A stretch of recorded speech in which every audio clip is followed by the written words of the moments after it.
حضرت عائشہ کہتی ہیں میں وہ دن بھی جانتی ہوں جب رسول اللہ صلی اللہ تعالی علیہ وسلم حجرے میں بیٹھے ہوتے،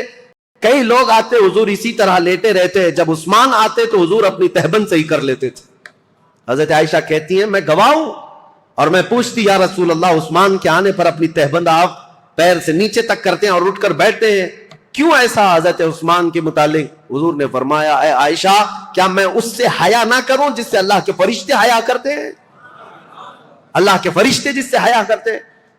میرے عزیز، حضرت عائشہ نے جب یہ کہا اور وہ جلال میں آئیں، واپس مکہ لوٹ کر آئیں، کہا جب مدینے کے حالات اتنے خراب ہو گئے تو اب کیا کرنا چاہیے؟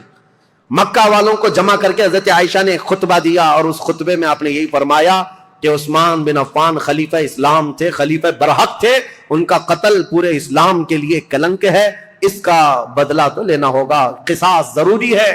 ورنہ اسلام پر یہ دھبا ہمیشہ کے لیے رہ جائے گا۔ حضرت عائشہ کی تقریر پر جوش آیا لوگوں میں، اور پھر مکہ والے بھی جمع ہو گئے۔ مکہ والوں نے سب آ کر کے حضرت عائشہ سے کہا کہ یہ بدلہ لینے کا طریقہ کیا ہے؟ حضرت علی خلیفہ ہو گئے اور انہوں نے سب سے بیعت لی ہے، لیکن طریقہ کیا ہے؟ حضرت عائشہ اب اس بارے میں مشورہ کر رہی تھی، ہاں طریقہ کیا ہے اس پر بھی تو سوچنا چاہیے کہ خون عثمان کا بدلہ لینا ہے، لیکن وہ قوم مصر کی رہنے والی ہے اور مصر میں ہماری پہنچ نہیں، کیسے؟ تو اس میں جب صحابہ کی میٹنگیں ہونے لگی مکہ میں، تو اب میں آپ کو بتاؤں یہاں سے ایک نئی جنگ کی ابتدا ہو گئی۔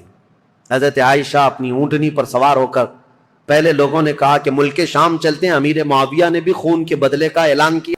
یا پھر مدینے چلتے ہیں، لیکن ان دونوں رائے کو آپ نے،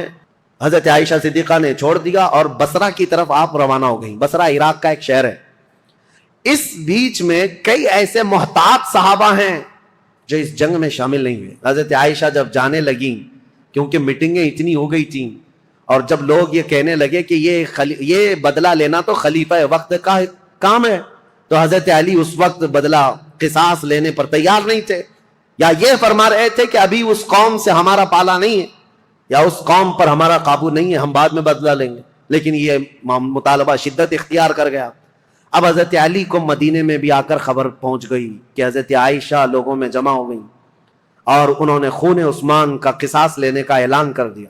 اور حضرت علی کو یہ بھی خبر مل گئی کہ امیر معاویہ کو جو ہم نے خط لکھا تھا، حضرت امیر معاویہ نے بدلے میں خط بھیجا جو بالکل خالی تھا، کچھ بھی لکھا ہوا نہیں تھا۔ حضرت علی سمجھ گئے معاملات سنگین ہے،